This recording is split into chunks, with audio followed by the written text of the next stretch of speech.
Hi, I'm Paul Setman. I'm a paramedic based in Swansea and I'm also the National Trade Union Partners Secretary. I've worked for WAST for just over 15 years and I'm probably described as a convertee to the flu jab. I was always against it, I never wanted it, and that's mainly because I believed a lot of the myths, such as it would make me ill, it would probably give me the flu, and I've never had the flu before, so chances are I wouldn't catch it.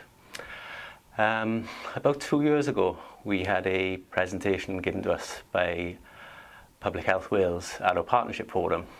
And not only did this dispel a lot of the myths out there, but it also gave us a couple of facts, two which really stuck with me.